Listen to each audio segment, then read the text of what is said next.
സ്ത്രീകളിൽ പ്രധാനമായിട്ടും കാണപ്പെടുന്ന ഒരു അവയവമാണ് ഈ ഗർഭപാത്രം അല്ലെങ്കിൽ യൂട്രസ് എന്ന് പറയുന്നത്. ഈ യൂട്രസിൽ വരുന്ന ഒരു മുഴയാണ് ഫൈബ്രോയിഡ് എന്ന് വിളിക്കുന്നത്. അപ്പോൾ ഇതിൻ്റെ കുറച്ച് ലക്ഷണങ്ങളും എന്തൊക്കെയാണ് ഇതിൻ്റെ കാരണങ്ങൾ, പിന്നെ ചെയ്യാവുന്ന ട്രീറ്റ്മെൻറ്റുകൾ എന്തൊക്കെയാണെന്ന് നമുക്ക് ഈ വീഡിയോയിലൂടെ ചർച്ച ചെയ്യാം. ഞാൻ doctor Anisha Dharmaraj, Q&B health കെയറിൽ ഹോമിയോപ്പതി ഫിസിഷ്യനായി വർക്ക് ചെയ്യുന്നു.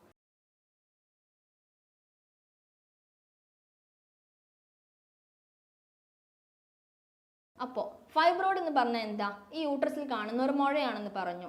ഈ യൂട്രസ് എന്ന് പറയുന്നത് ശരിക്കും ഒരു മസ്കുലാർ സ്ട്രക്ചറാണ്. മസ്കുലാർ സ്ട്രക്ചർ എന്ന് പറയുമ്പോൾ മസിൽ കൊണ്ടുണ്ടായിരിക്കുകയാണ്.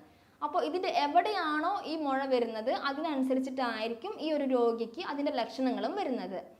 അപ്പോൾ ഈ മുഴ എന്ന് പറയുന്നത് ചിലപ്പോൾ അതിന് പുറത്ത് വരാം, ചിലപ്പോൾ ആ മസിൽസിൻ്റെ ഉള്ളിൽ വരാം, ചിലപ്പോൾ അതിൻ്റെ ഗർഭപാത്രത്തിന് ഉള്ളിലായിട്ട് വരാം. 70% ആൾക്കാരിലും ഇത് ലക്ഷണമില്ലാതെയാണ് കാണപ്പെടുന്നത്. മിക്കവാറും കേസിൽ ഇത് മറ്റ് ചില സ്കാനിങ്ങിന് വേണ്ടിയിട്ട് എടുക്കുമ്പോഴായിരിക്കും, അല്ലെങ്കിൽ ഇൻഫെർട്ടിലിറ്റിക്ക് വേണ്ടിയിട്ട് നമ്മൾ ട്രീറ്റ് ചെയ്യുമ്പോഴായിരിക്കും ഇങ്ങനെ ഒരു ഫൈബ്രോയിഡ് ഉണ്ടെന്ന് നമ്മൾ തിരിച്ചറിയുക. 95% ഈ ഫൈബ്രോയിഡ് എന്ന് പറയുന്നതും നമ്മുടെ ബിനൈൻ ആയിട്ടുള്ള ഗ്രോത്ത് ആണ്. അതൊരിക്കലും ക്യാൻസർ ആയിട്ടുള്ള ഒരു കണ്ടീഷൻ അല്ല. അപ്പോൾ പലപ്പോഴും ആൾക്കാർക്കൊരു പേടി ഉണ്ടാവാറുണ്ട്. അതായത് ഈ ബ്ലീഡിങ്, പിന്നെ ഈ മുഴ എന്നൊക്കെ കേൾക്കുമ്പോഴേക്കും ഇവർ പേടിച്ച് പോവാറുണ്ട്, എന്താ ചെയ്യാമെന്ന്. അപ്പോൾ ഈ ഡോക്ടേഴ്സ് മിക്കവാറും പറയുന്നത് ഈ 95% ഈ ഒരു സൈസ് ചെറുതാണെന്നുണ്ടെങ്കിൽ നമ്മൾ അതിൻ്റെ റൂട്ടീൻ ആയിട്ടുള്ള ചെക്കപ്പാണ് നമ്മൾ ചെയ്യുക. നന്നായിട്ട് സൈസ് കൂടുകയാണെങ്കിൽ മാത്രമേ നമ്മൾ അതിനെ നീക്കം ചെയ്യാൻ പറയാറുള്ളൂ. ഇതിന് പ്രധാന കാരണം എന്ന് പറയുന്നത്, ഒന്നാമത്തെ കാരണം എന്ന് പറയുന്നത് ജനറ്റിക് ആയിട്ട്, അതായത് ഫാമിലിയിൽ ആർക്കെങ്കിലും ഉണ്ടെന്നുണ്ടെങ്കിൽ ഒരു ജനറ്റിക് പ്രീഡിസ്പോസിഷൻ വരാം. അപ്പോൾ നമുക്ക് അതൊരു കാരണമായിട്ട് പറയാം, ഫെമിലിയൽ ആയിട്ടുള്ള ഒരു കാരണം എന്ന് പറയാം. പിന്നെ ഇതിന് വ്യക്തമായ മറ്റൊരു കാരണം എന്ന് പറയുമ്പോൾ ഒരു ഈസ്ട്രോജൻ്റെ ഒരു പ്രസൻസ് ആണ് അവിടെ പറയുന്നത്. അതായത് ഈ ഫൈബ്രോയിഡ് അല്ലെങ്കിൽ ഈ മുഴ കാണുന്നത് ആർത്തവമുള്ള സ്ത്രീകളിലാണ്. അപ്പോൾ നേരത്തെ തന്നെ ആർത്തവം വന്ന സ്ത്രീകളിൽ പിന്നെ ഈ മാസമുറ ലേറ്റായിട്ട്, അതായത് കുറച്ച് കാലതാമസം കഴിഞ്ഞിട്ട് നിൽക്കുന്ന സ്ത്രീകളിൽ, അതായത് അവിടെ ഒരു ലോങ് ആയിട്ടുള്ളൊരു ഡ്യൂറേഷനാണ് അവിടെ വരുന്നത്. അതായത് നേരത്തെ വന്നു, താമസിച്ച് മെൻസസ് നിൽക്കുക. അപ്പോൾ ഒരു ഈസ്ട്രോജൻ്റെ ആ ഒരു പ്രസൻസ്, ആ ഒരു സാന്നിധ്യം എന്ന് പറയുന്നത് അവിടെ കുറേ കാലം ആ സ്ത്രീകളിലുണ്ട്. അപ്പോൾ ഇത് ഒരു മുഴ അല്ലെങ്കിൽ ഫൈബ്രോയിഡിന് ഒരു കാരണമാണ്. പിന്നെ ഈ ഈസ്ട്രോജൻ അല്ലെങ്കിൽ പ്രൊജസ്ട്രോൺ എന്ന് പറയുന്നത് ഈ സ്ത്രീകളിലെ പ്രധാനപ്പെട്ട 2 ഹോർമോൺസ് ആണ്. അപ്പോൾ ഈ ഫൈബ്രോയിഡിന് പ്രധാന കാരണങ്ങൾ എന്ന് പറയുന്നത്, ഒന്ന് ഞാൻ പറഞ്ഞു, ഈ ഈസ്ട്രോജൻ്റെ അളവാണ് പ്രധാനപ്പെട്ട ഒരു കാരണം. പിന്നെ മറ്റൊരു കാരണം എന്ന് പറയുമ്പോൾ ഫാമിലിയൽ ഡിസ്പോസിഷൻ, അതായത് ജനറ്റിക് ആയിട്ട് വരുന്നത്. അതായത് ഫാമിലിയിൽ ആർക്കെങ്കിലും ഫൈബ്രോയിഡ് അതായത് ഉണ്ടെന്നുണ്ടെങ്കിൽ അത് പാരമ്പര്യമായിട്ട് അല്ലെങ്കിൽ തലമുറകളായിട്ട് വരാനുള്ള ഒരു ചാൻസ് ഉണ്ട്.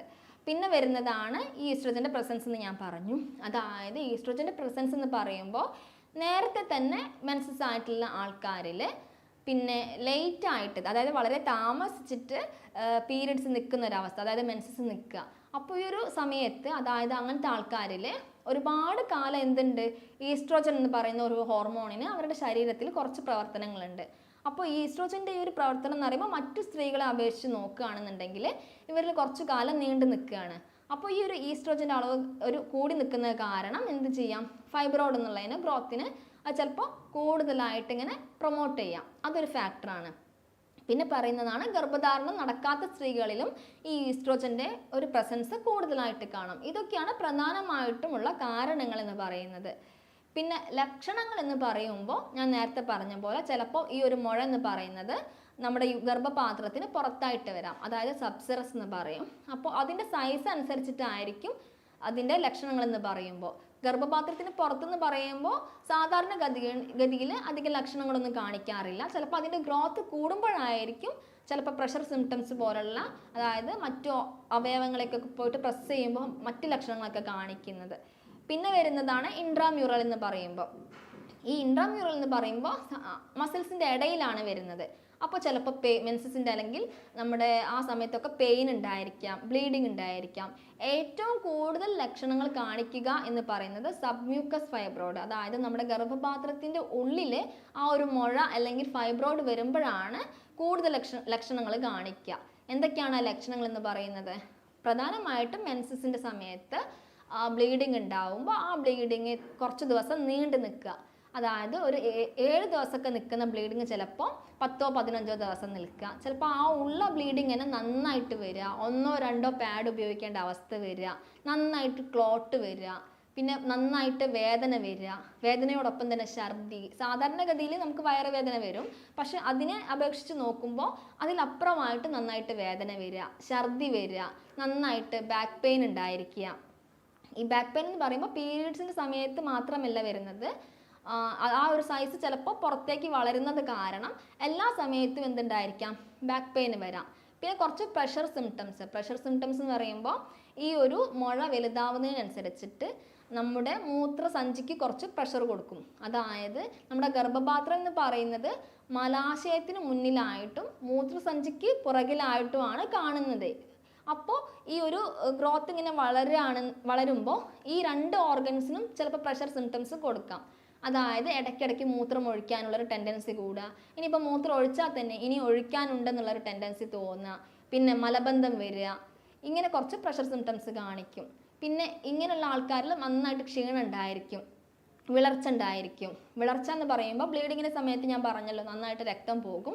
അപ്പോൾ ഈ രക്തം പോകുമ്പോൾ രക്തക്കുറവ് വരും, അങ്ങനെ ഒരു വിളർച്ച വരാം. പിന്നെ തലകറക്കം വരാം, നന്നായിട്ട് ക്ഷീണം വരാം. ഇതൊക്കെ ഇതിലേക്ക് ഒരു കാരണമായിട്ട് നിൽക്കും. അപ്പോൾ എപ്പോഴാണ് നമ്മൾ ഈ ഫൈബ്രോയിഡ് നീക്കം ചെയ്യേണ്ടത് എന്നുള്ളൊരു ചോദ്യം ഇവിടെ പ്രസക്തിയുണ്ട്. അപ്പോൾ ഈ ഫൈബ്രോയിഡ് നീക്കം ചെയ്യേണ്ടത് എന്ന് പറയുമ്പോൾ ഞാൻ നേരത്തെ പറഞ്ഞ പോലെ തന്നെ സൈസ് നമ്മൾ നോക്കിയിരിക്കണം. പിന്നെ അത് എവിടെയാണോ അത് ആ ഒരു ഫൈബ്രോയിഡ് സ്ഥിതി ചെയ്യുന്നതെന്ന് നോക്കുക. അപ്പോൾ ഈ പേഷ്യൻറ്റിന് പൊതുവെ ബുദ്ധിമുട്ടൊന്നുമില്ല, സൈസ് പൊതുവെ കുറവാണെന്നുണ്ടെങ്കിൽ നമ്മൾ അതിന് സാധാരണഗതിയിൽ റൂട്ടീനായിട്ട് ചെക്കപ്പ് നടത്തിയാൽ മതി. അതായത് വർഷം തോറും അതിൻ്റെ സൈസ് വലുതാവുന്നുണ്ടോ എന്ന് നോക്കിക്കൊണ്ടിരിക്കുക. അല്ല വലിയ സൈസൊക്കെ ആണെന്നുണ്ടെന്നുണ്ടെങ്കിൽ നമ്മൾ സർജറി വഴി അത് നീക്കം ചെയ്യുക തന്നെയാണ് നല്ലത്. ഇത് ഒരു സൈസ് നമ്മൾ റൂട്ടീനായിട്ട് ചെക്കപ്പ് ചെയ്തുകൊണ്ടിരിക്കണം എന്ന് പറയുന്നതിൻ്റെ ഒരു ആവശ്യം, അതായത് ഇപ്പം നമ്മൾ വിചാരിക്കും ചെറിയ സൈസാണ്, അതവിടെ നിന്നല്ലോ, ഡോക്ടർ സർജറി ഒന്നും വേണ്ട എന്ന് പറയുന്ന പക്ഷം നമ്മൾ എന്ത് വിചാരിക്കും, അതുകൊണ്ട് കുഴപ്പമൊന്നുമില്ല എന്ന്. പക്ഷേ ഈ ഒരു ഈസ്ട്രോജൻ ഹോർമോൺ എന്ന് പറയുന്നത് ആർത്തവമുള്ള സ്ത്രീകളിൽ എപ്പോഴും ഈസ്ട്രോജൻ്റെ ഒരു പ്രസൻസ് ഉണ്ടായിരിക്കും. അപ്പോൾ ഈ ഫൈബ്രോയിഡിൻ്റെ ഈ ഒരു വളർച്ചയ്ക്ക് ഈ ഒരു ഈസ്ട്രോജൻ ഹോർമോൺ വളരെ പ്രാധാന്യമുണ്ട്. അപ്പോൾ ഈ ചെറിയൊരു സൈസിൽ നിന്ന് ചിലപ്പോൾ അത് സൈസ് ഇങ്ങനെ കൂടിക്കൊണ്ടിരിക്കും. അപ്പോൾ അതുകൊണ്ടാണ് നമ്മൾ ഫൈബ്രോയിഡുള്ള ആൾക്കാർ റൂട്ടീനായിട്ട് ചെക്കപ്പ് ചെയ്യണം എന്ന് പറയുന്നത്. പിന്നെ നമ്മൾ ഈ സ്കാനിങ് അല്ലാതെ ഫൈബ്രോയിഡുള്ള ആൾക്കാരിൽ ചെയ്യേണ്ട കുറച്ച് ടെസ്റ്റുകളുണ്ട്. അതായത് നമ്മൾ CBC കൗണ്ട് നോക്കും, അതായത് കംപ്ലീറ്റ് ബ്ലഡ് കൗണ്ട് നമ്മൾ നോക്കും, അനീമിയ മറ്റു കാര്യങ്ങളുണ്ടോ എന്ന് അറിയാൻ വേണ്ടിയിട്ട്. പിന്നെ നമ്മൾ എന്ത് ചെയ്യുമെന്ന് വെച്ച് കഴിഞ്ഞാൽ ഹിസ്ട്രോസ്കോപ്പി നോക്കും, ഹിസ്ട്രോസാൽഫിഞ്ചോഗ്രാഫി എടുത്ത് നോക്കും. ഇതിലൂടെയൊക്കെ നമുക്ക് കൂടുതലായിട്ട് കുറച്ച് ഡീറ്റെയിൽ ആയിട്ട് കാര്യങ്ങൾ അറിയാൻ പറ്റും. അപ്പോൾ ഇങ്ങനെയുള്ള ഒരു ആൾക്കാരെന്ന് പറയുമ്പോൾ പേടിക്കേണ്ട ആവശ്യമൊന്നുമില്ല. ഇതൊരു ബിനൈൻ ഗ്രോത്ത് ആണ്, നേരത്തെ പറഞ്ഞ പോലെ ക്യാൻസർ ഗ്രോത്ത് ഒന്നുമല്ല.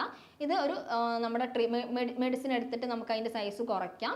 അല്ലാന്നുണ്ടെങ്കിൽ സൈസ് കൂടിയതൊക്കെ ആണെന്നുണ്ടെങ്കിൽ നമുക്ക് സർജറി വഴി അതിനെ റിമൂവ് ചെയ്ത് കളയാം.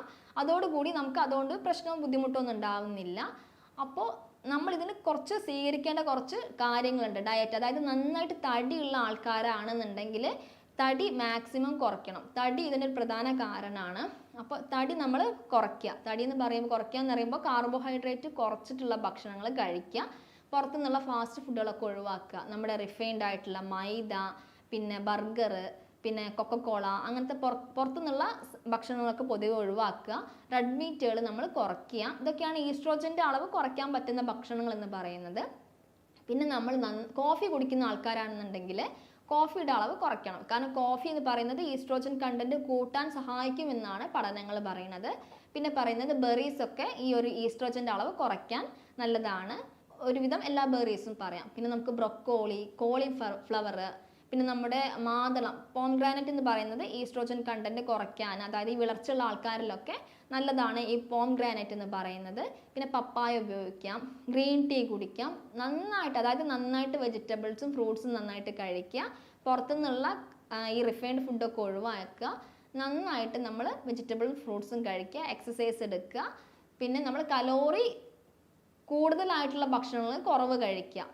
ഇതൊക്കെയാണ് നമുക്കിതിൻ്റെ പ്രധാനമായിട്ടുള്ള ഡയറ്റുകൾ എന്ന് പറയുന്നത്. അപ്പോൾ ഞാൻ നേരത്തെ പറഞ്ഞു, നമ്മൾ ചിലപ്പോൾ ഇൻസിഡൻ്റലായിട്ടായിരിക്കും ഒരു സ്കാനിങ് എടുക്കുന്നത്. അതായത് ചിലപ്പോൾ വല്ല തൈറോയിഡിനോ അല്ലെങ്കിൽ ചിലപ്പോൾ വന്ധ്യതയ്ക്ക് ഒരു കാരണമാണ് ഈ ഫൈബ്രോയിഡ് എന്ന് പറയുമ്പോൾ. അപ്പോൾ ചിലപ്പോൾ വന്ധ്യതയ്ക്ക് നമ്മൾ പോയിട്ട് ട്രീറ്റ് ചെയ്യുമ്പോഴായിരിക്കും നമുക്കിങ്ങനെ ഒരു ഫൈബ്രോയിഡ് ഉണ്ടെന്ന് അറിയുക. അപ്പോൾ നമ്മൾ എന്ത് ചെയ്യും, ഈ ഫൈബ്രോയിഡ് നീക്കം ചെയ്യേണ്ടതുണ്ടോ എന്നുള്ളൊരു സംശയം വരും. അപ്പോൾ അതായത് ഞാൻ നേരത്തെ പറഞ്ഞ പോലെ തന്നെ സൈസിന് നമ്മൾ അതായത് നമ്മുടെ ഗർഭപാത്രത്തിനുള്ളിലാണ് ഈ ഒരു ഫൈബ്രോയിഡ് എന്ന് പറയുന്നുണ്ടെങ്കിൽ നമ്മൾ ചിലപ്പം വന്ധ്യതയ്ക്ക് ചികിത്സ എടുക്കുമ്പോൾ ചിലപ്പോൾ അത് നീക്കം ചെയ്യേണ്ടതായിട്ട് വരും. കാരണം ഭ്രൂണം വളരുന്നതിനനുസരിച്ചിട്ട് ഈ ഫൈബ്രോയിഡിൻ്റെ ഗ്രോത്തിനും വളർച്ച ഉണ്ടായിരിക്കും. അപ്പോൾ അത് ഒരു ബുദ്ധിമുട്ടുണ്ടാക്കും. പ്രഷർ സിംറ്റംസും പല ബുദ്ധിമുട്ടുകൾ ഉണ്ടാക്കും. അപ്പോൾ ആ ഒരു കാരണത്താൽ നമ്മൾ വന്ധ്യതയ്ക്ക് ട്രീറ്റ്മെൻറ്റ് എടുക്കുമ്പോൾ നമ്മൾ ഈ ഫൈബ്രോയിഡ് സാധാരണ നീക്കം ചെയ്യാൻ ചെയ്യാറ്. ഈ ഫൈബ്രോയിഡും PCODയും ഒന്നാണോ എന്നുള്ള സംശയം എല്ലാവർക്കും ചിലപ്പം പല ആൾക്കാർക്കും ചോദിക്കാറുണ്ട്. ഫൈബ്രോയിഡ് PCOD എന്നുള്ള കണ്ടീഷൻ ഒന്നാണോ എന്ന്. തികച്ചും വ്യത്യസ്തമാണ്. ഈ ഫൈബ്രോയിഡ് എന്ന് പറയുന്നത് നമ്മുടെ ഗർഭാശയത്തിൽ വരുന്ന മുഴയാണ്. എന്നാൽ PCOD എന്ന് പറയുമ്പോൾ അതെന്ന് പറയുമ്പോൾ നമ്മുടെ അണ്ടാശയത്തിൽ വരുന്ന ചെറിയ കുമിൾ അല്ലെങ്കിൽ സിസ്റ്റിനെയാണ് നമ്മൾ PCOD എന്ന് പറയുന്നത്. അപ്പോൾ രണ്ടും വ്യത്യസ്തമാണ്. അതായത് ഒരു ഇൻസുലിൻ റെസിസ്റ്റൻസ് ആണ് നമ്മുടെ PCODക്ക് കാരണമായിട്ട് വരുന്നത്. പിന്നെ PCODയിൽ എന്ന് പറയുമ്പോൾ കുറച്ചും കൂടി മെൻ്റൽ സിംറ്റംസ്, അതായത് കോസ്മെറ്റിക്, അതായത് മുഖത്ത് കുരു വരിക, നമ്മുടെ കഴുത്തിൻ്റെ ബാക്കിലൊക്കെ ആയിട്ട് കറുപ്പ് വരിക, മുടി കൊഴിച്ചിലുണ്ടായിരിക്കുക, പിന്നെ മുഖക്കുരു നന്നായിട്ട് വരിക, ഇതൊക്കെ കുറച്ചും കൂടി കൂടുതലായിട്ട് PCODക്ക് കാണാവുന്നതാണ്. ഈ പറഞ്ഞ കാര്യങ്ങളിൽ എന്തെങ്കിലും സംശയം ഉണ്ടെന്നുണ്ടെങ്കിൽ താഴെ പറഞ്ഞ നമ്പറിൽ കോൺടാക്ട് ചെയ്യാം. അടുത്ത ടോപ്പിക്കുമായിട്ട് മറ്റൊരു വീഡിയോയിൽ കാണാം. താങ്ക്